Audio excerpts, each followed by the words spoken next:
One of Singapore's iconic tourist destinations is the Marina Bay. Go there to see the stunning Marina Bay Sands casino, ogle the Merlion, shop expensive goodies, and more. I've done all that and it is a blast. But something most tourists are probably not aware of as they snap selfies with the casino in the background is that they are standing at the edges of Singapore's 15th and largest freshwater reservoir.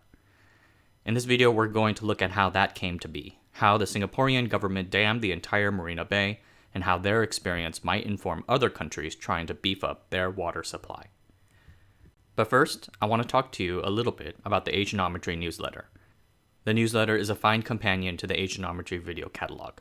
I know that there's a lot of videos, so that is why I write the newsletters. Check them out for the full scripts, as well as additional commentary for after the fact. You can find a link to the newsletter in the video description below, or you can just go to asianometry.com. You can expect a new newsletter every Thursday at 1 a.m. Taiwan time. Much thanks. The Marina Bay is located in Singapore's central area and has been styled to be its new downtown. This central area has been around since Singapore's earliest years and used to host wet markets and bazaars alike. Starting in 1969, the government embarked on clearing out the space and adding 360 hectares of waterfront land. They intended to create a venue for staging international water events and celebrations. On top of this prime waterfront land, the government began adding hotels, business offices, and convention areas.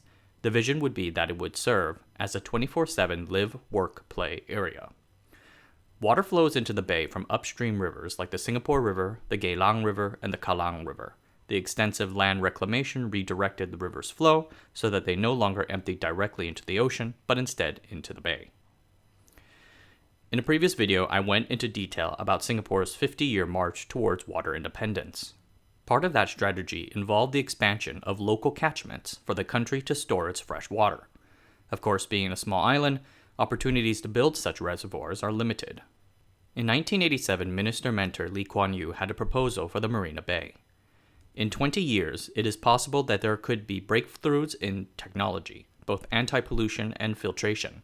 Then we can dam up or put a barrage at the mouth of the marina, the neck that joins the sea, and we will have a huge freshwater lake. In order to do this, the country had to first barricade the entire Marina Bay to keep the fresh water from flowing into the South Chinese Sea. Once that dam is complete, then the bay can slowly be transitioned from a body of salt water to fresh water. Singapore is subject to large torrential rains. That water tends to come fast and unpredictably.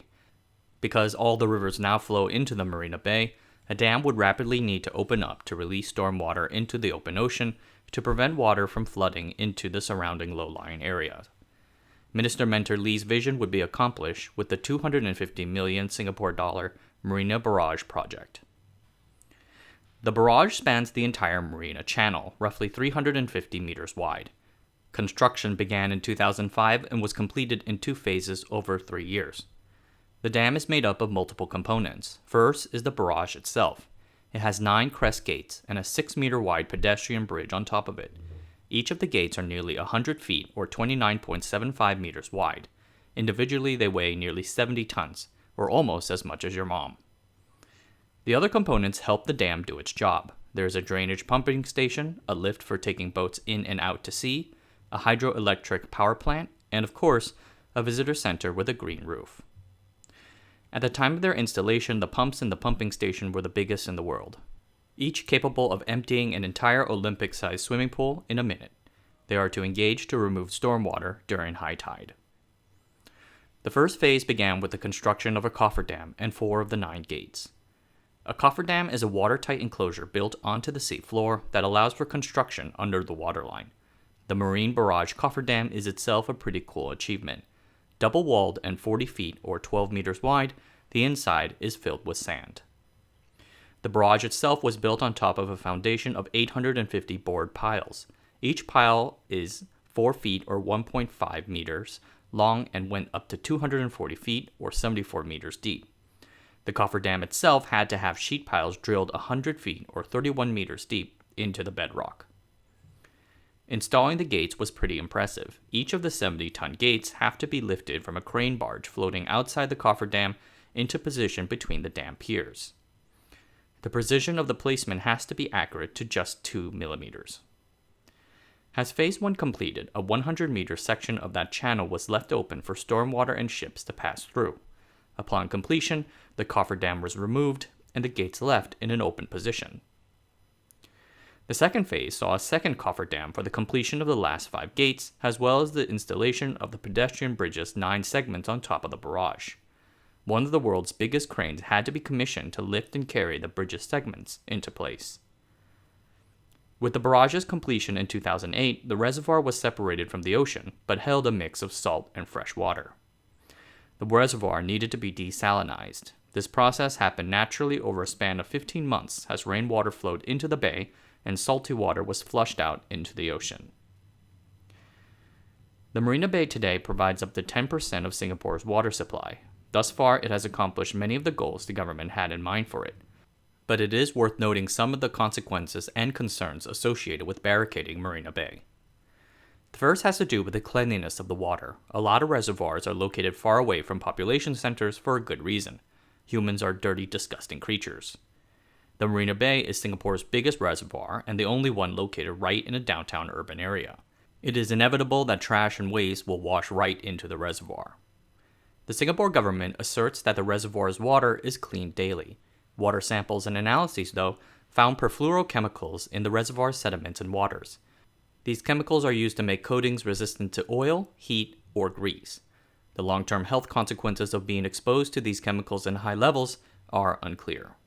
The second major concern has to do with the environment. As an estuary zone where salt and freshwater meet, the marina has provided a home for several animal species. Fish traps set up during the dam's construction found 138 fish species from 57 families. Only 25 of them can survive in fresh water without access to the sea. Another 17 can survive, but require access to the sea for breeding. Of course, I'm not saying that we should forego the freshwater benefits of Singapore's largest reservoir solely for the sake of a fish. The trade-off in Singapore is pretty cut and dry. But for other countries around the world with different environmental, wildlife, and fishing conditions, it is something to think about. Not every reservoir has to be built out of a massive towering dam in a gorge.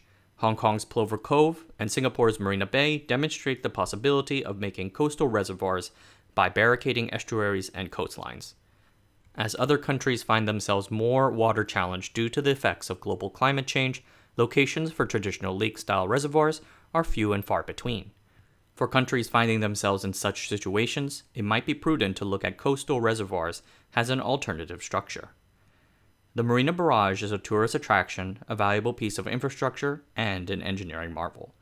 I hope to be able to visit it one day. Alright, thanks for watching. That's a short one for now. If you want more content, you can like and subscribe to the channel. I would like it if you did. And remember to check out the Patreon if you want to support the work or watch any of the early access videos, including some that I will not release. Want to send me an email? Drop me a line at john@agenometry.com. I love getting letters from viewers. Until next time, I'll see you guys later.